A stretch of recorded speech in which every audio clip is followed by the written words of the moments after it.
আরে জলপরি, তুই আবার আবার ন্যাড়া করে দিলি কেন বল? আবার সব চুল তুই তুলে নিয়েছিস, কেন করলি এমন তুই আমার সাথে? মাধবপুর নামের একটা ছোট্ট গ্রাম ছিল, আর সেই গ্রামের মানুষজনরা খুব সুন্দরভাবে জীবনযাপন কাটাচ্ছিল। কিন্তু গ্রামের মেয়ে বউরারা যখন জল আনার জন্য একটা জঙ্গলের রাস্তা দিয়ে নদীতে যেত, আর সেই জঙ্গলে থাকতো একটা ন্যাড়া শাকিনী। যদি কোনো মেয়ে তার সামনে আসতো, সেই ন্যাড়া শাকিনী সেই মেয়েটার সব চুল নিয়ে তাকে ন্যাড়া করে দিত।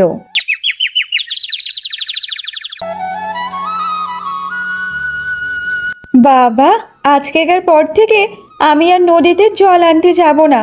আর সেই নদীতে যেতে হলে ওই জঙ্গলের রাস্তা দিয়ে তো যেতেই হবে। না না, আমি আর যাব না বাবা। কিন্তু কেন দিদি, তুমি নদীতে জল আনতে কেন যাবে না বলো তো? কেন, এখনো তুমি জানো না নাকি? ওই নদীতে জল আনতে গেলে ওই জঙ্গলের রাস্তা দিয়ে তো যেতে হয়। আর আমরা শুনলাম ওই জঙ্গলে নাকি এখন অনেক অদ্ভুত অদ্ভুত ঘটনা ঘটছে গো। আচ্ছা, এমন কি ঘটনা ঘটেছে বলো তো? আমি তো এই ব্যাপারে কোনো কিছু শুনিনি। আমার তো মনে হচ্ছে এই সব ব্যাপারে তুমি কিছুই জানো না। গ্রামের সবাই বলা কওয়া করছিল, তাই তো শুনলাম। সবাই বলছিল যে নাকি ওই জঙ্গলে একটা নাকি শাঁখিনী থাকে, আবার তার মাথায় নাকি কোনো চুল নেই, ন্যাড়া শাঁখিনী গো। আরে দিদি, এইসব তুমি কি বলছো? এইসব আবার হয় নাকি? আমার তো মনে হয় কেউ তোমার সাথে মজা করেছে এইসব কথা বলে। আচ্ছা, তার মানে আমি যা কিছু বলছি তুমি আমার কোনো কথাই বিশ্বাস করছো না, তাই তো? আরে মালতী দিদি, তুমি যে ভূত পেতের কথা বলছো এইসব বাস্তবে হয় না, বুঝেছো? আর এইসব গল্প তুমি কার কাছ থেকে শুনেছো বলো তো? আর কি করে বিশ্বাস করি বলো তো দেখি? ঠিক আছে, আমার কথা বিশ্বাস করতে হবে না। তাহলে তুমি নিচে গিয়ে তো দেখে আসতে পারো। যখন সন্ধ্যা হয়ে যাবে তখন তুমি ওই জঙ্গলের রাস্তা দিয়ে নদীতে যাবে, তখন তুমি টের বুঝতে পারবে, বুঝেছো? আচ্ছা ঠিক আছে দিদি, আমি নয় জঙ্গলের রাস্তা দিয়ে যাব সন্ধ্যার সময়। আর যদি ওখানে আমি কোনো শাকচুন্নিকে না দেখতে পাই, তাহলে কি হবে বলো তো? ঠিক আছে, তুই যদি কোনো ন্যাড়া শাকিনীকে না দেখতে পাস, তাহলে আমি আমার সব চুল কেটে আমি ন্যাড়া করে দেব, আমি তোকে কথা দিচ্ছি। আরে দিদি, আমি তো এখন থেকেই কল্পনা করছি যে তোমাকে ন্যাড়া করলে ঠিক কেমন দেখাবে। ঠিক আছে, যত হাসার এখন হেসে নাও। যখন ন্যাড়া শাকুনি এসে তোমার সব চুল নিয়ে চলে যাবে, তখন তুমি বুঝবে। আর তখন দেখবে নিজের মাথায় একটাও চুল থাকবে না। দেখতে দেখতে এমন ভাবে আরো বেশ কিছুক্ষণ কেটে যায়, আর বিকাল গড়িয়ে সন্ধ্যা নেমে আসে। তখন মালতী পূজাকে বলতে থাকে, দেখো পূজা, আর একবার বলছি, যা কিছু করছো একবার ভেবেচিন্তে করো। আর একবার ভাবো, তুমি এই জঙ্গলের রাস্তা দিয়ে যাবে, যদি হঠাৎ করে সেই শাকচুন্নি তোমার সামনে চলে আসে, তাহলে কিন্তু তোমার মাথায় আর একটা চুল থাকবে না, সব চুল ও নিয়ে চলে যাবে। আরে দিদি, তুমি তো এখনোই ভয় পেয়ে আছো। শোনো, এইসব একদম ভয় পেও না। আমি তোমাকে বলছি, এই ন্যাড়া শাকনি টাকনি বলে কোনো কিছু জিনিসই হয় না। আমি তো জঙ্গলে যাব আর সবাইকে দেখিয়ে দেব যে এরকম ন্যাড়া শাকিনী বলে কোনো জিনিসই নেই। ঠিক আছে, তাহলে যাও। আমিও কালকে সকালের জন্য অপেক্ষা করব যে তোমার মাথায় আর চুল আছে না নেই। এইসব বলে পূজা সে জঙ্গলের রাস্তার দিকে যাওয়ার জন্য রওনা দিয়ে দেয়। আর জঙ্গলেতে গিয়ে সে নিজের মনে বলতে থাকে, আমি তো মালতী দিদিকে বলেই চলে আসলাম যে জঙ্গলেতে এইসব শাকচুন্নি ডাইনি কিছুই হয় না। এবার যদি হঠাৎ করে শাকচুন্নি সত্যি সত্যি আমার সামনে চলে আসে, তাহলে তখন কি হবে? আমার যে খুব ভয় লাগছে এবার। পূজা এমন ভাবে একটু একটু ভয় পেতে থাকে। আর ঠিক তখনই সেই গাছের মগ ডালে বসে আছে সেই ন্যাড়া শাকিনী, আর সে তখন বলতে থাকে, এ আমি কি দেখছি? এখানে এসেছে একটা মাথা ভর্তি চুল নিয়ে মেয়ে এসেছে। আজ তো আমার আনন্দের দিন। এতদিন ধরে এই গ্রামের মেয়েরা যাতায়াত করছিল না এই জঙ্গল দিয়ে, কিন্তু আজ অনেক দিন পর আমার টাকে একটু চুল গজাবে। বাবা রে বাবা, এটা আমি কি শুনছি? এ তো সত্যি সত্যি শাকচুন্নির হাসার আওয়াজ আসছে। সত্যি সত্যি তাহলে এই জঙ্গলে শাকচুন্নি থাকে নাকি? হায় হায় হায়, এবার কি হবে? হে হে হে, আজ যখন এই কালো লম্বা লম্বা চুল আমি চুরি করে নেব, তখন তো অনেক মজা আসবে। হে হে হে। হে ভগবান, এটা তো সত্যি সত্যিই টেকো পেতনি এসছে। এবার আমি কি করব? এবার যে সত্যি সত্যি আমার মাথার সব চুল তুলে নেবে, আমি যে ন্যাড়া হয়ে যাব। হে ভগবান, আমাকে রক্ষা করো। কে কোথায় আছো? আমাকে রক্ষা করো, বাঁচাও, আমাকে বাঁচাও। হে হে হে, আজ তোমাকে কেউ বাঁচাতে আসবে না। হে হে হে। তারপর টেকো পেতনি সে গাছে মগডাল ছেড়ে সে সোজা নিচে নেমে চলে আসে পূজার সামনে। আর পূজা টেকো পেতনিকে দেখার পর সে ভয়ে অজ্ঞান হয়ে যায়। তারপর টেকো পেতনি সে তার জাদুই শক্তি দিয়ে পূজার সব চুলগুলো চুরি করে নিয়ে নেয়। তারপর টেকো পেতনির মাথায় ছোট ছোট করে চুল গজিয়ে ফেলে। হে হে হে, এমন ভাবে আমি গ্রামের সব মেয়েদের যাদের লম্বা লম্বা ঘন চুল আছে তাদের কাছ থেকে সব চুল চুরি করে নেব, আর আমি শক্তিশালী হয়ে যাব। তারপর আমার মধ্যে একটা অদ্ভুত শক্তি জন্মাবে। হে হে হে। এইসব বলে টেকো পেতনি ওখান থেকে চলে যায়। আর ওখানে অজ্ঞান হয়ে পড়েছিল পূজা। ধীরে ধীরে সকাল হয়ে যায়, আর সেই জঙ্গলের রাস্তা দিয়ে একটা মা চলা যাচ্ছিল। তবে মা চলা যেতে যেতে সে পূজাকে দেখতে পায়, আর দেখে দেখে সে বলতে থাকে, এত ভোরবেলা এই জঙ্গলের নির্জনতায় একই দৃশ্য। মনে হচ্ছে গ্রামেরই পূজাবতী পড়ে আছেন, আমাদের মদনদার স্ত্রী। কিন্তু উনি এখানে এত সকালে আর এমন অদ্ভুত অবস্থায় কেন? ওনার মাথা ন্যাড়া দেখছি, চুলগুলোই বা কোথায় গেল? ব্যাপার তো বেশ চিন্তার। ওনার সাথে কিছু খারাপ হলো নাকি? তারপর রামু সে জল নিয়ে পূজার চোখে মুখে ছেটায়। ছেটানোর পর তারপর পূজার জ্ঞান ফিরে আসে, আর সে তারপর বলতে থাকে, আরে আমি এই জঙ্গলে কি করছি? আমি তো কিছুই বুঝতে পারছি না। এই জঙ্গলে আমি এখানে এখন কি করছি? আমারও তো সেই কথা। বৌদি, তুমি এখানে এত সকালবেলা কি করছো? আর এমনভাবে মাটিতে পড়েছিলেই বা কেন? তোমাকে দেখার পর আমি তো তোমার মুখে চোখে জল ছিটিয়েই তোমার জ্ঞান ফিরালাম। কি হয়েছে বলো তো? তারপর পূজা তার মাথায় হাত রেখে দেখে তার মাথাতে একটাও চুল নেই। তাই সে বলতে থাকে, আরে আমার মাথার সব চুল গেল কোথায়? এ তো আমাকে পুরো ন্যাড়া হয়ে গেছে। এটা কি করে হলো? এ বাবা, এখন আমি কি করব? সবার সামনে আমি ন্যাড়া অবস্থায় যাব কি করে? দেখো বৌদি, আমার মনে হয় ওই টেকো পেতনি তোমার সব চুলগুলো চুরি করে নিয়েছে। তা না হলে তোমার চুলগুলো কি এমনি হাওয়ায় উড়ে যাবে নাকি? এ কি হয়ে গেল? এটা হতে পারে না আমার সাথে। আমার সব চুল চুরি করে নিয়ে গেল। এবার আমি সবার সামনে মুখ কি করে দেখাবো? এটা কেন হলো আমার সাথে? তারপর পূজা কাঁদে কাঁদে সে তার শাড়ির আঁচল দিয়ে তার মুখটা ঢেকে সে গ্রামের রাস্তা দিয়ে তার বাড়িতে যেতে থাকে। আর রাস্তা দিয়ে যেতে যেতে আবার সেই মালতীর সাথে তার দেখা হয়ে যায়। আরে আরে, কে বলো তো তুমি? এমন ভাবে আঁচল দিয়ে মুখ লুকিয়ে কোথায় যাচ্ছ?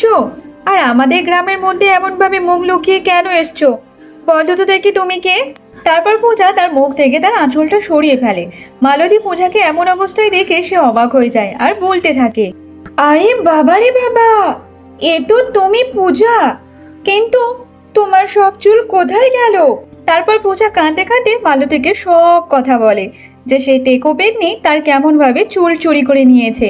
এসব শোনার পর মালতী তাকে বলতে থাকে, দেখো পূজা, আমি তো তোমাকে আগে অনেকবার বললাম যে যা করছো একটু ভেবে চিন্তে করছো।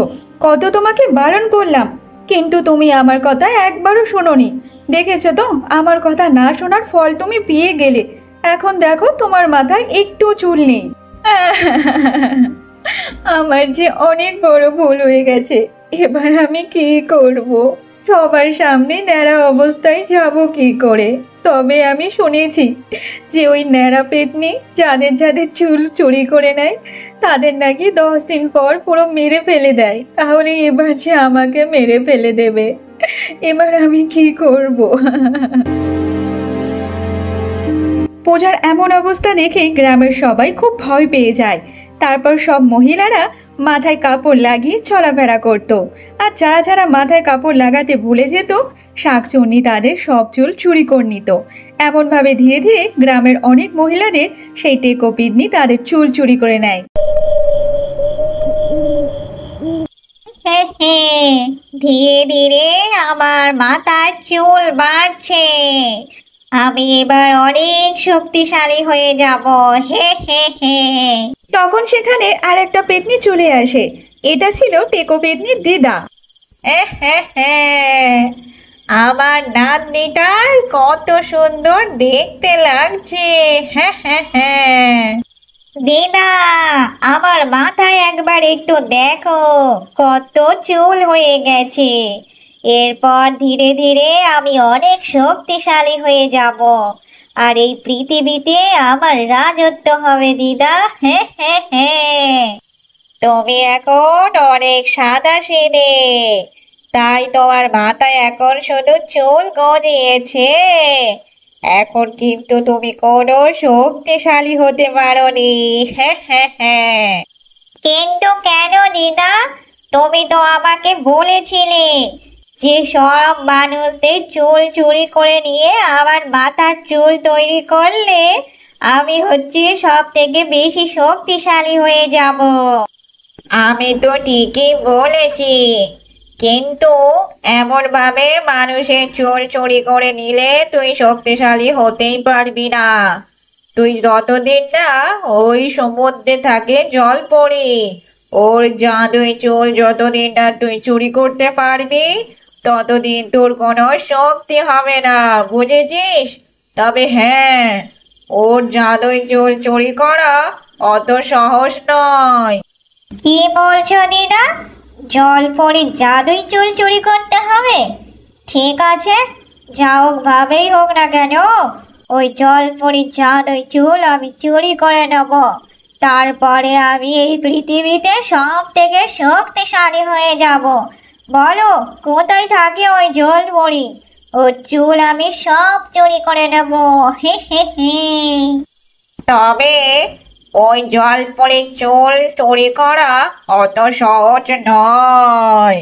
ও থাকে নীল সমুদ্রের জলে, আর যদি তুই গিয়ে ওর চুল একটা চুরি করতে পারিস, তাহলে তুই হবি সব থেকে শক্তিশালী। তুমি চিন্তা করো না দিদা, আমি যেমন তেমন ভাবে ওই জলপরীর জাদুই চুল আমি চুরি করে নেব। হে হে হে। অন্যদিকে পূজার চুল চুরি হয়ে যাওয়ার পর সে অনেক দুঃখী ছিল, কারণ গ্রামের সব মহিলা এবং লোকরা তাকে টেকো টেকো করে অনেক রাগাতে থাকতো। তাই সে অনেক খুব কষ্ট পেত।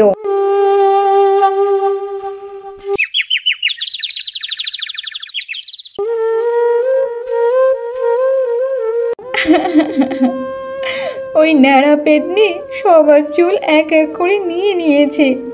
এই 6 দিন হয়ে গেছে, 6 দিন আমার চুল নিয়ে নিয়েছে। তারপর 4 দিন পর আমি পুরো মারা যাব। এবার কি করব? আমারও আছে ভালো লাগে না। গ্রামের সবাই আমাদেরকে ন্যাড়া ন্যাড়া করে রাগাতে থাকে। ওদের তো কোনো যায় আসে না, কিন্তু যাদের মাথায় চুল থাকে না তারাই জানে তাদের কতটা কষ্ট হয়। আর আমাদের চুল সব ওই পেতনি চুরি করে নিয়েছে।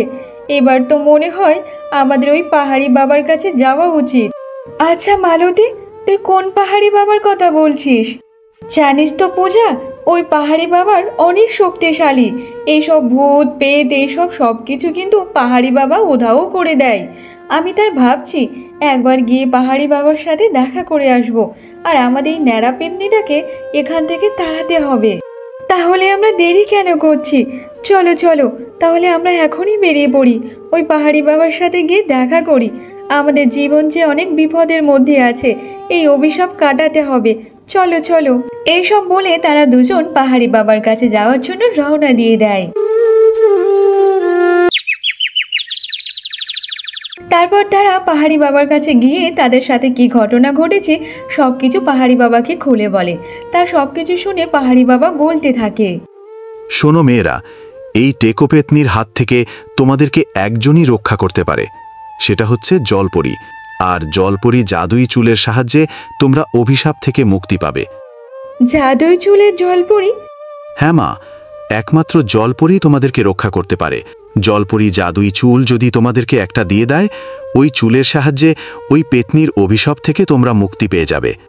কিন্তু বাবা, সে তো ঠিক আছে, কিন্তু ওই জলপরিকে আমরা কোথায় খুঁজে পাবো? জাদুই জলপরীকে তোমরা পাবে নীল সমুদ্রের জলে। তবে হ্যাঁ, এই পাহাড়ের পেছনে আছে নীল সমুদ্র, সেখানেই তোমরা জাদুই জলপরীকে পাবে। তবে হ্যাঁ, ওই টেকো পেতনির সাথে লড়াইয়ে একমাত্র জাদুই জলপরী তোমাদেরকে সাহায্য করতে পারে। যাও, তোমরা দেরি করো না, তোমরা তাড়াতাড়ি রওনা দাও। তারপর তারা পাহাড়ি বাবার কথা অনুযায়ী সেই জাদুই জলপরীর সাথে দেখা করার জন্য নীল সমুদ্রে যাওয়ার জন্য রওনা দিয়ে দেয়। তারা এমনভাবে বেশ কিছুক্ষণ ধরে হাঁটতে থাকে, আর হাঁটতে হাঁটতে সেই নীল সমুদ্রের পাশে চলে আসে। আর তারা অনেক দূর থেকে দেখতে পায় সেই নীল সমুদ্রেতে সেই জলপরী ওখানে বসেছিল। আরে দিদি, ওই দেখো, ওটা হচ্ছে জলপরী। আমার মনে হয় এটাই হচ্ছে জাদুই জলপরী। চলো চলো, আমরা গিয়ে একবার দেখি। হ্যাঁ রে, তুই ঠিকই বলেছিস, যেমনভাবে জলের মধ্যে আছে ওটাই তো হবে আসল জাদুই জলপরী। চল চল, আমরা যাই জাদুই জলপরীর কাছে। তারপর তারা জাদুই জলপরীর কাছে যেতে থাকে, আর তখন সেখানে চলে আসে সেই ন্যাড়া শাকিনী। এ হে হে, এরা তো জানেই না আমি এদের পিছন পিছন চলে এসেছি। এইবার আমি ওই জাদুই জলপরীর কাছ থেকে একটা চুল চুরি করে নেব। হে হে হে। তারপর তারা দুজন জলপরীর সামনে গিয়ে দাঁড়ায়, আর জলপরী তাদেরকে দেখে বলতে থাকে, আরে তোমরা কারা, আর এখানে কি করতে এসেছো? জলপরী, আমরা অনেক বড় সমস্যার মধ্যে আছি, একমাত্র আপনি এই সমস্যা থেকে আমাদেরকে মুক্তি দিতে পারবেন। আচ্ছা, কি এমন সমস্যা হয়েছে বলো আমাকে, কি সমস্যা? আমাদের গ্রামে একটা ন্যাড়া শাকিনী থাকে, আর ওই ন্যাড়া শাকিনীর জন্য আমাদের গ্রামের সবাই অস্থির হয়ে গেছে। প্রত্যেকটা মহিলার মাথায় থেকে সব চুল চুরি করে নিয়েছে, আর উনি অভিশাপ দিয়েছে যে যেই সব মহিলাদের চুল চুরি করে নিয়েছে তারা ঠিক 10 দিন পর মারা যাবে। একমাত্র আপনি আমাদেরকে বাঁচাতে পারেন। আচ্ছা, আমি তাহলে তোমাদেরকে কিভাবে বাঁচাতে পারি সেটা আমাকে বলো। জলপরী, আপনি একমাত্র আপনার জাদুই চুলের সাহায্যে আমাদেরকে বাঁচাতে পারেন। আর তখন সেখানে সেই ন্যাড়া পেতনি চলে আসে, আর তাদেরকে দেখে হাসতে থাকে। তোমরা দুজন জাদুই জলপরীর কাছে চলে এসেছো আমার নামে নালিশ করার জন্য, কিন্তু কেউ আমাকে কিছু করতেই পারবে না। আচ্ছা শাকচুন্নি, তুই আমাদের পিছন পিছন চলে এসেছিস, তুই আমাদের সব চুল চুরি করে নিয়েছিস, কিন্তু তোকে এবার আমরা ছাড়বো না, ছেড়ে কথা বলবো না, তোর এবার একটা উপযুক্ত শাস্তি হবে। ও আচ্ছা, এটাই সেই পেতনি যে তোমাদের সবার চুল চুরি করে নিয়েছে, তাই না? তোমরা যার কাছ থেকে সাহায্য নিতে এসেছো তার মাথায় আর বেশিক্ষণ চুল থাকবে না। আমিও তার সব চুল চুরি করে নেব। তুমি কখনো আমার চুল চুরি করতে পারবে না, কোনোদিনও না। তবে তুমি সবার চুল চুরি করে অন্যায় করেছো, এটা যে একটা পাপ, এর জন্য তোমাকে শাস্তি পেতেই হবে শাস্তি। আমাকে কে সাজা দেবে? কেউ দিতে পারবে না। সাজা কি তুমি দেবে নাকি আমাকে? হ্যাঁ, আমি দেব তোমাকে সাজা। তুমি তাড়াতাড়ি ওদের চুল ফিরিয়ে দাও, তা না হলে তোমার জন্য খুব খারাপ হবে। তাড়াতাড়ি ফিরিয়ে দাও ওদের চুল। এরপর পেতনি সে রেগে গিয়ে পরীর সামনে যায়, আর পরীর সামনে গিয়ে তার চুল নিতে যাবে, ঠিক তখনই পরী ওখান থেকে উধাও হয়ে যায়। তারপর জলপরী শাকচুন্নির পিছনে আবার প্রকট হয়। তারপর জলপরী তার নিজের মাথায় থেকে একটা চুল ছিঁড়ে সেটাতে একটা জাদুই চাকু তৈরি হয়, আর সেই জাদুর চাকুর সাহায্যে পেতনির মাথায় যে কটা চুল ছিল সব কটা চুল ফেলে দেয়। আরে জলপরী, তুই আবার ন্যাড়া করে দিলি কেন বল? আমার সব চুল তুই তুলে নিয়েছিস, কেন করলি এমন তুই আমার সাথে? ন্যাড়া পেতনি, আজকেকার পর থেকে তুই আর কারো কোনোদিন চুল চুরি করতে পারবি না। আমি বলেছিলাম ওদেরকে চুল ফিরিয়ে দেওয়ার কথা, কিন্তু তুই আমার কোনো কথা শুনিসনি। আজকেকার পর থেকে তুই এমন সব সময় ন্যাড়া হয়ে থাকবি, তোর মধ্যে আর কোনো শক্তি আসবে না। তারপর জাদুই জলপরি তার জাদুই শক্তি দিয়ে একটা জলের গোলকের মধ্যে পেতনিকে রেখে সে আকাশে ঘোরাতে থাকে আর আকাশে ছেড়ে দেয়, সে আকাশে ভাসতে থাকে। ওই বাজে পেতনি আর কখনো কারো কোনো ক্ষতি করতে পারবে না, আর কখনো এখানে আসতেও পারবে না। এবার নয় শাকচুন্নির হাত থেকে আমরা বেঁচে গেছি, কিন্তু আমাদের চুল, আমাদের মাথা থেকে যে চুল চুরি করে নিয়েছে, সেই চুল যে আর কখনোই আসবে না। এবার আমাদের কি হবে? আমরা তাই গ্রামে কারোর সামনে ভালোভাবে মুখ দেখাতে পারি না, সবাই আমাদেরকে ন্যাড়া ন্যাড়া করে রাগাতে থাকে। হ্যাঁ পূজা, তুই একদম ঠিকই বলেছিস। তাহলে মনে হয় সারা জীবন আমাদের এই ন্যাড়া অবস্থায় থাকতে হবে। না না, তোমরা এত চিন্তা করো না। আমার জাদুই চুলের সাহায্যে তোমাদের যাদের যাদের চুল চুরি করে নিয়েছে পেতনি, সবার চুল আমি ফিরিয়ে দেব। তারপর জলপরি তার জাদুই চুলের সাহায্যে যাদের যাদের সব চুল চুরি করে নিয়েছিল পেতনি, সবার চুল ফিরিয়ে দেয়। তারপর থেকে সেই পেতনি আর কখনো সেই গ্রামের মধ্যে আসেনি। তারপর সবাই সবার সুখে শান্তিতে জীবন কাটাতে থাকে।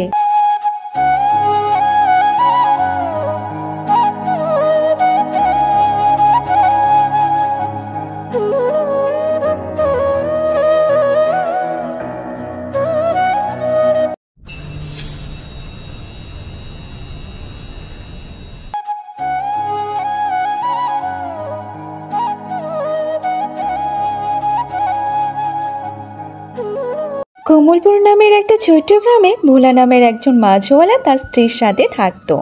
তবে ভোলার বাড়িতে তার বয়স্ক মা এবং তার ছোট্ট ছোট্ট দুটো ছেলে মেয়ে থাকতো। তবে ভোলা মাছ বিক্রি করে তাদের সংসার চালাতো কোনো রকমভাবে, যেমন তেমনভাবে তাদের সংসারটা চলে যেত। এবার যে গরমকাল শুরু হয়ে গিয়েছিল, গরমের সাথে সাথে পুকুরের মাছও কমে যাচ্ছিল। তাই ভোলা বাড়িতে এসে তার স্ত্রীকে বলতে থাকে, আরে গিন্নি, আর কি বলবো, আজ কম মাছ ধরতে পেরেছি, তাই বাজারে তেমন একটা ভালো বিক্রি করতে পারিনি। ওই কম মাছ বিক্রি করে খুব কম টাকা রোজগার হয়েছে, তাই একটু চাল আর আলু নিয়ে এসেছি। তুমি এই চাল আর আলু নিয়ে শুধু আলু ভাতে ভাত করে দাও। আজকের এইটা খেয়ে সবাই থাকবো। কালকের একটু সকাল সকাল পুকুরেতে যাব মাছ ধরতে।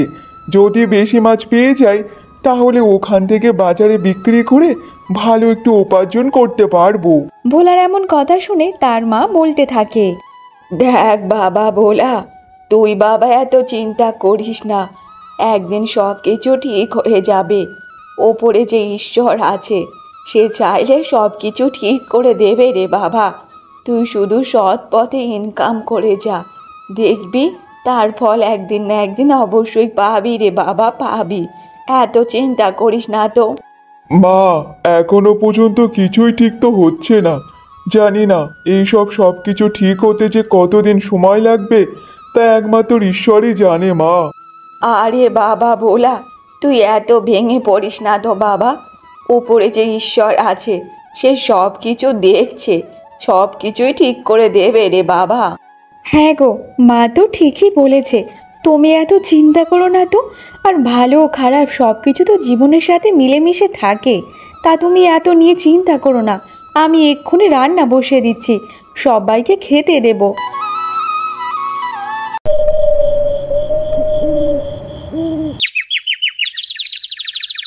পরের দিন সকালে ভোলা জাল নিয়ে তাড়াতাড়ি মাছ ধরার উদ্দেশ্যে বেরিয়ে পড়ে। সে ভাবে যে তাড়াতাড়ি গিয়ে মাছ ধরলে আমার মাছ অনেকটা বেশি উঠবে, আর বাজারে বিক্রি করলে তা মুনাফা বেশি হবে। কিন্তু ভোলা মাছ ধরতে গিয়ে দেখে সেখানে আগে থেকে দুটো লোক মাছ ধরছিল, তাই সে একটু মন মরা হয়ে থাকে। আর তখন সেখানে চলে আসে একটা মাছওয়ালা, তার নাম ছিল মাধব। আরে ভোলা ভাই, যতই তাড়াতাড়ি আসো না কেন, তবু এসে দেখবে যে সবাই আগে থেকে মাছ ধরে নিচ্ছে। আর জানোই তো, গরমকাল পড়ার সাথে সাথে পুকুরের মাছও যে কমে যাচ্ছে। এখন তো মনে হচ্ছে এই পুকুর ছেড়ে আমাদেরকে অন্য পুকুরে গিয়ে মাছ ধরতে হবে, তা না হলে একটাও মাছ আমরা পাবো না গো। আরে মাধব ভাই, এটা তো তুই ঠিক বলেছিস, কিন্তু তুই তো এটাই জানিস যে আশেপাশে সব গ্রামের মধ্যেই একটা মাত্র পুকুর আছে, আর সেটাই পুকুর থেকে সব মাছওয়ালারা মাছ ধরে। তাহলে আর কোথায় যাব বলতো? হ্যাঁ ভাই, এটা তো তুমি ঠিকই বলেছো। যদি এমনটা ভাবে চলতে থাকে, তাহলে মাছ ধরা ছাড়া এবার যে আমাদের অন্য কোনো কাজ তো দেখে নিতে হবে, না হলে যে সংসার তো একদম মাথায় উঠে যাবে গো। এইসব বলে মাধব ওখান থেকে চলে যায় আর ভোলা সে আবার মাছ ধরতে লাগে। তার জালে একটা মাছ ওঠে, কিন্তু সে সেই মাছটা দেখার পর সে একটু নিরাশ হয়ে যায়। তারপর সে দুঃখে মনে বাজারে গিয়ে সেই মাছটা বিক্রি করে যা উপার্জন হয় তাতে সে চাল আর ডাল কিনে নিয়ে বাড়িতে আসে আর তার স্ত্রীকে বলতে থাকে, আরে গিন্নি, আজও তেমনই হয়েছে, তেমন ভালো মাছ পাইনি, যা পেয়েছি তাতে এই হাট বাজার করে নিয়ে এসেছি। নাও, এই তুমি আজকে রান্না করো। বাবা আজও শুধু আলু ভাতে ভাত খেতে হবে, সব সময় একই রকমের খাবার খেতে একদম ভালো লাগে না। কতদিন হয়ে গেল কবে যে কত ভালো খাবার খেয়েছি তা মনে পড়ছে না। অনেক দিন হয়ে গেছে এখনো কোনো ভালো খাবার খেতে পারিনি, সব সময় শুধু আলু ভাতে ভাত খেতে হয়। ভালোই লাগে না বাবা এই আলু ভাতে ভাত খেতে। ছোট্ট মায়ার এমন কথা শুনে কথা খুব রেগে যায়, তাই কথা মায়াকে বলতে থাকে, মায়া বড়দের সাথে কিভাবে কথা বলতে হয় সেটা কি ভুলে গেছিস নাকি? চল এক্ষুনি পড়তে বসবি, চল তোর তো পড়া আছে না, তাড়াতাড়ি একটু খেয়ে দে পড়তে বসবি চল। বাবার সাথে কিভাবে কথা বলতে হয় সেটাও তুই ভুলে গেছিস। দেখতে দেখতে এমন ভাবে বেশ কিছুক্ষণ কেটে যায়। তারপর ভোলা সে তার মায়ের ঘরে যায়। তার মায়ের কাছে গিয়ে সে বলতে থাকে, মা, কি যে করব কিছুই বুঝতে পারছি না। ভগবান আমাদের কেন এতটা গরিবের মধ্যে রেখেছে তাও জানি না। পরিবারকে একটু ভালো মন্দ খাওয়াতে পারছি না মা। আমার যে চিন্তায় আর ভালো লাগছে না, কি করব না করব কিছুই বুঝতে পারছি না মা। দেখ বাবা ভোলা, তুই একদম চিন্তা করিস না বাবা, একদম দুঃখী হোস না। তোর বাবার আশীর্বাদ আর আমার আশীর্বাদ সব সময় তোর সাথে আছে। একদিন না একদিন সব কিছু ঠিক হয়ে যাবে রে বাবা, একদম কষ্ট পাস না। তা তো জানি মা, তোমাদের আশীর্বাদ সবসময় আমার মাথায় আছে। তবে আমার বিশ্বাস একদিন না একদিন সব কিছু তো ঠিক হয়ে যাবে। তারপর সুজাতা সে উঠে বসে আর ভোলা তার মায়ের কোলে মাথা রেখে শুয়ে থাকে। দেখতে দেখতে এমন ভাবে বেশ কিছুদিন কেটে যায়। একদিন ভোলা কাজে থেকে বাড়িতে ফিরে আসে। কথা তখন ভোলাকে বলতে থাকে, কি গো শুনছো, মায়ের যে শরীরটা খুবই খারাপ, মাকে যে তাড়াতাড়ি ডাক্তার দেখাতে হবে।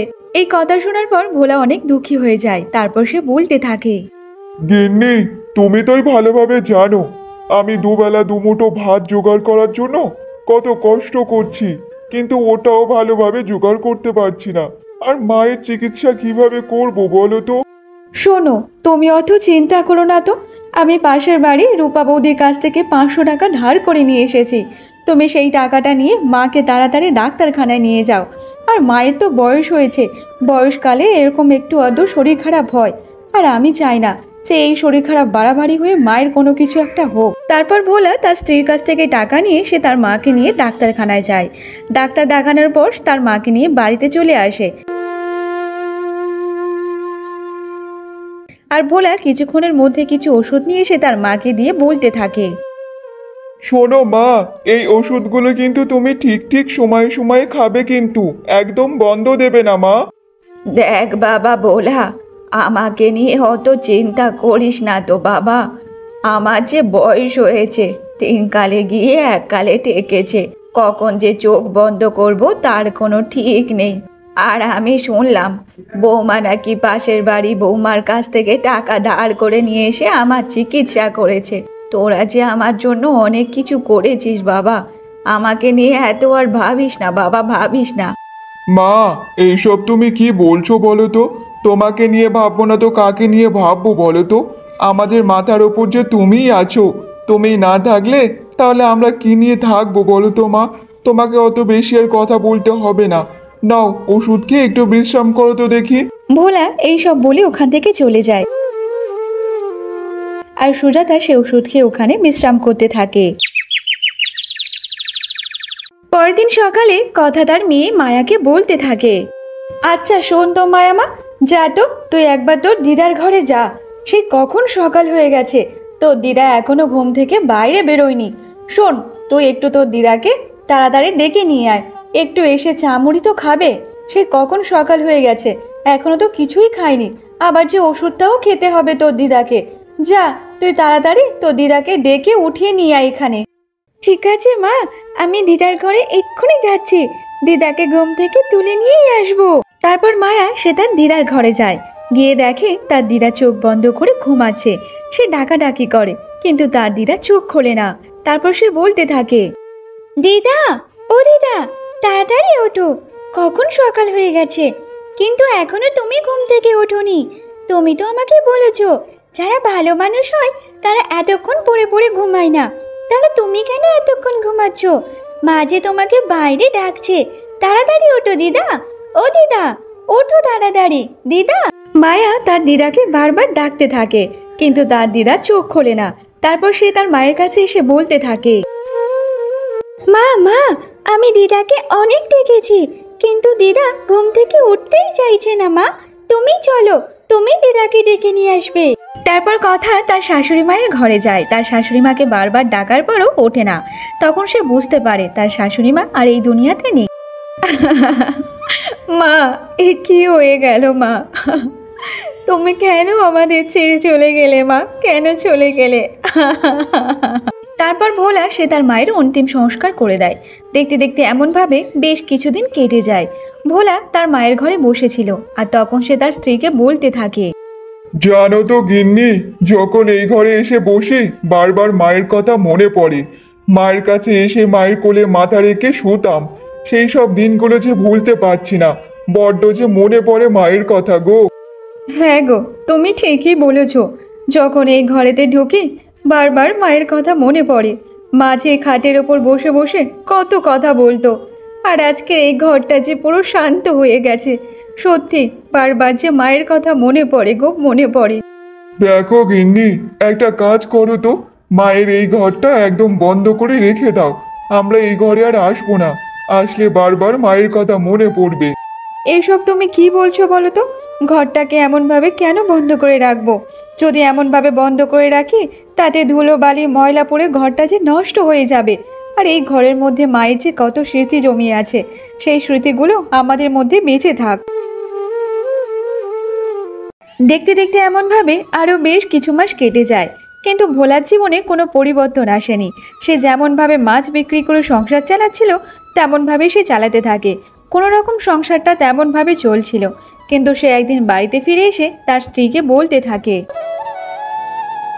গিন্নি, এবার মনে হয় এই মাছের ব্যবসা আমাকে ছেড়ে দিতে হবে। এবার যে অন্য কোনো কাজ দেখতে হবে। এই মাছ বিক্রি করে তেমন ভালো উপার্জন হয় না, তা থেকে সংসারও তেমন ভালো চালাতে পারছি না। হ্যাঁ গো, তুমি একদম ঠিকই বলেছ।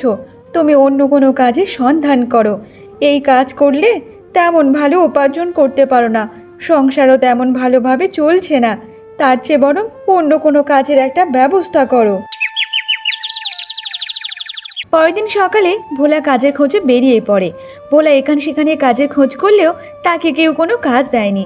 ভোলা নিরাশ হয়ে সে বাড়ির দিকেই ফিরছিল, আর তখন রাস্তায় একটা দোকানে বসেছিল মাধব।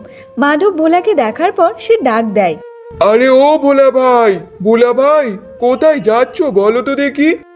আরে মাধব ভাই, তোমাকে আর কি বলবো বলো তো, আমি কাজের খোঁজে বেরিয়েছিলাম, কিন্তু কোনো জায়গায় কোনো কাজ খুঁজে পাচ্ছি না। জানি জানি ভোলা ভাই, জানি, কি বলবো, সেই কারণে তো আমি মাছের ব্যবসা ছেড়ে দিয়ে এই মালিকের দোকানেই কাজ করছি। এখানেই আমার ভালো রোজগার হয়ে যায়। তারপর ভোলা সে কোনো কিছু কথা না বলে সে নিরাশ হয়ে বাড়িতে চলে আসে। বাড়িতে এসে তার স্ত্রীকে সব কথা খুলে বলে, শোনো, আমি তোমার কষ্টটা বুঝতে পারছি গো। এখন যে কোনো জায়গায় কাজ পাওয়া যাচ্ছে না তেমন ভালোভাবে। তুমি এত কষ্ট পেও না। আমার মাথায় একটা ভালো বুদ্ধি আছে, তুমি যদি বলো তো আমি সেটা বলতে পারি। হ্যাঁ হ্যাঁ, কথা বলো না, তোমার মাথায় কি বুদ্ধি এসেছে? জানো তো, আমার বিয়ের আগে আমি বাড়িতে পরোটা আর আলুর দম বানাতাম, আর আমাদের পাড়ার ওই পরোটা আলুর দম খেয়ে সবাই অনেক প্রশংসা করতো। তাই ভাবছি যদি তুমি এই পরোটা আলুর দম বিক্রি করো তাহলে খুব ভালোই হবে। আমি বাড়িতে পরোটা আলুর দম বানিয়ে দেব, আর তুমি বাজারে গিয়ে বিক্রি করবে। আর এই তল্লাটে তো পরোটা আলুর দম কেউ বিক্রি করে না। আমার মনে হয় এই পরোটা আলুরদম দেখবে তোমার সব থেকে ভালো বিক্রি হবে। দেখো গিন্নি, বিক্রি হবে কি হবে না তা তো আমি জানি না, তবে তুমি আলুর দম আর পরোটা বানিয়ে দিও, আমি অবশ্যই বিক্রি করতে যাব। কিন্তু এই আলুর দম পরোটার দোকান বানাতে হলে আমাদের তো কিছু মূল্যের টাকা তো দরকার, সেই টাকা তো আমাদের কাছে নেই। আর তুমি তো জানো যে এই গ্রামের এখন কেউ ধার দিতে চায় না, তাহলে কি হবে বলো তো? ভোলার এমন কথা শুনে সে কিছুক্ষণ ভাবতে থাকে। ভাবার পর সে বলতে থাকে, শোনো, আমার কাছে একটা উপায় আছে। আমি যখন নতুন বিয়ে হয়ে বাড়িতে পা রেখেছিলাম তখন মা আমাকে একটা মঙ্গলসূত্র দিয়েছিল। সেই মঙ্গলসূত্রটা এখনও আমার কাছে আমি যত্ন করে রেখে দিয়েছি। সেই মঙ্গলসূত্রটা যদি আমরা বিক্রি করে দিই সেখান থেকে কিছু টাকা পাবো। সেই টাকায় যদি আমরা নতুন দোকান শুরু করি তা কেমন হয় বলো তো? না না, কথা তোমার এই কথাটা আমি মানতে পারলাম না। তুমি এসব কি বলছো বলো তো? এটা মায়ের শেষ স্মৃতি, আর তুমি এমনভাবে বিক্রি করে দেওয়ার কথা ভাবছো? শোনো, মায়ের আশীর্বাদ আছে এই মঙ্গলসূত্রে, এটা তুমি বিক্রি করে দিও না। দেখো, এখন আমাদের বিপদের সময়। এখন যে তোমার একটা দোকান খুলতেই হবে। যদি ওই জিনিসটা আমরা কাজে লাগিয়ে ভালো কিছু হয় তাহলে কেন করব না বলো তো? আমাদের যে ছেলে মেয়ে আছে তাদের তো ভবিষ্যতের কথা ভাবতে হবে। হয়তো ওইটাই আশীর্বাদ হয়ে আমাদের কাছে আছে, যাতে ওটা আমরা কাজে লাগাতে পারি। তারপর কথা কিছুক্ষণ ধরেই ভোলাকে বোঝাতে থাকে। তারপর শেষমেশ ভোলা রাজি হয়ে যায়। তারপর কথা তার মঙ্গলসূত্র ভোলাকে দেয়। ভোলা তা নিয়ে বাজারে সোনার দোকানে গিয়ে বিক্রি করে যা উপার্জন হয়েছিল সেই টাকা থেকে সে পরোটা এবং আলুর দম বানানোর জন্য সব কিছু হাট বাজার করে নিয়ে বাড়িতে আসে। তারপর কথা সে আলুর দম এবং পরোটা বানিয়ে দেওয়ার পর ভোলা তা নিয়ে বাজারে বিক্রি করতে যায়। কিন্তু তার দোকানে তেমন কোনো কেউ আসে না। দু একজন এসে সেগুলো খেতে থাকে। তারপর সে নিরাশ হয়ে বাড়িতে চলে আসে ভোলা।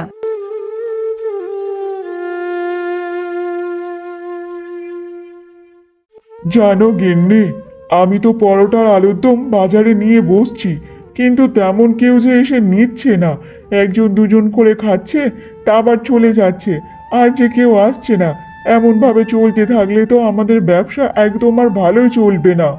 শোনো, তুমি এমনভাবে বেশি চিন্তা করো না তো। দেখো, সব কিছু ঠিকঠাক হয়ে যাবে। তুমি বেশি চিন্তা করছো, তাই জন্য এমনটা হচ্ছে। এত চিন্তা করো না, ওপরে ঈশ্বর আছে, সব ঠিক করে দেবে। আচ্ছা শোনো গিন্নি, আমি একটু মায়ের ঘরে যাচ্ছি, একটু মায়ের ঘরে গিয়ে বসি, আরাম করে নি। মায়ের কথা যে খুব মনে পড়ছে। তারপর ভোলা সে তার মায়ের ঘরে যায়।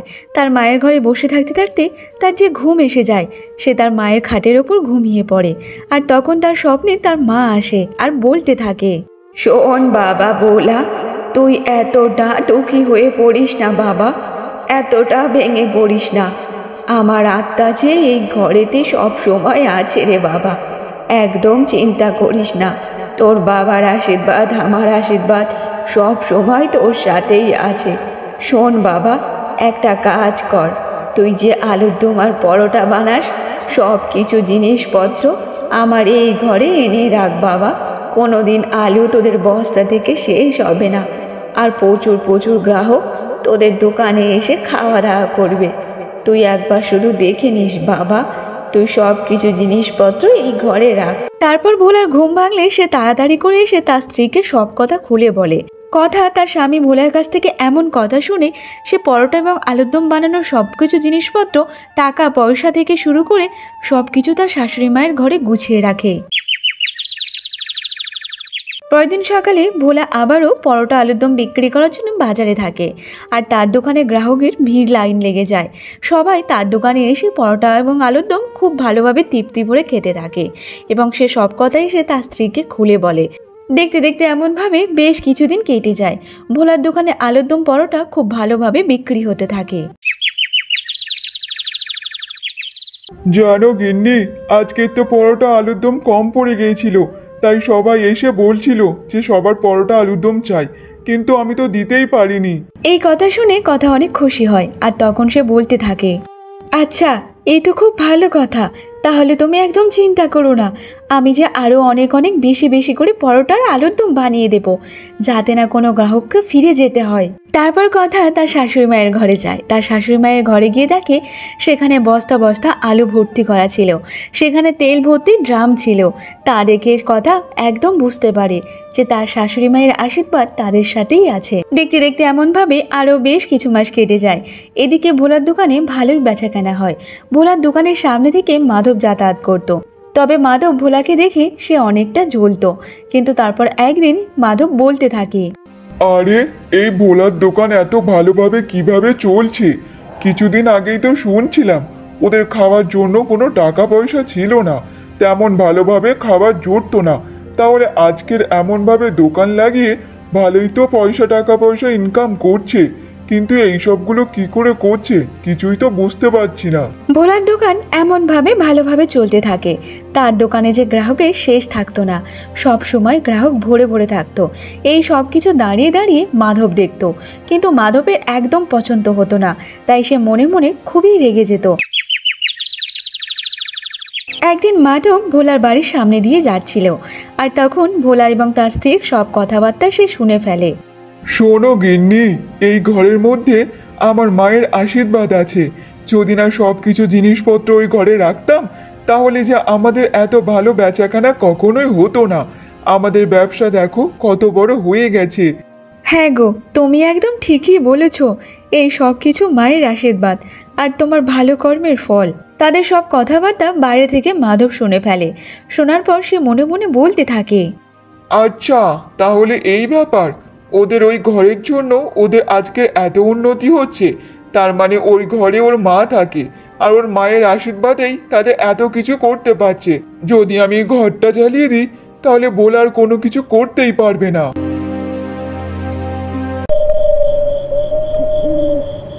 তারপর রাত হয়ে যাওয়ার পর গ্রামে যখন সবাই ঘুমিয়ে পড়ে, ঠিক তখনই মাধব এসে তাদের পুরো বাড়িটা জ্বালিয়ে দেয়। জ্বালিয়ে দেওয়ার পর সেখান থেকে চুপি চুপি সে তাড়াতাড়ি পালিয়ে যায় এবং ভোলা তার স্ত্রী এবং তার দুই ছোট ছোট ছেলে মেয়েকে নিয়ে বাড়ির বাইরে চলে আসে। তারা অনেক কাঁদতে থাকে। আর তখন সেখানে মোড়ল মশাই এসে বলতে থাকে, আরে ভোলা, তোমাদের তো পুরো বাড়িটাই জ্বলে গেল। তুমি একটা কাজ করো, আজকের রাতটা আমাদের বাড়িতে চলো, তারপর সকাল হলে নয় ভাববে যে কি করা যায় আর কি করা যায় না। তারপর ভোলার পরিবার সব মোড়ল মশাইয়ের বাড়িতে গিয়ে থাকতে শুরু করে। এমনভাবে বেশ 2 দিন কেটে যায়। 2 দিন কেটে যাওয়ার পর মোড়ল মশাই আবার ভোলাদের কাছে এসে বলতে থাকে, শোনো ভোলা, তোমাদের বাড়িতে কে আগুন লাগিয়ে দিয়েছে সেই ব্যাপারে জানা গেছে। আজকের পঞ্চায়েত ডাকা হয়েছে, তোমরা সবাই সেখানে চলে আসবে।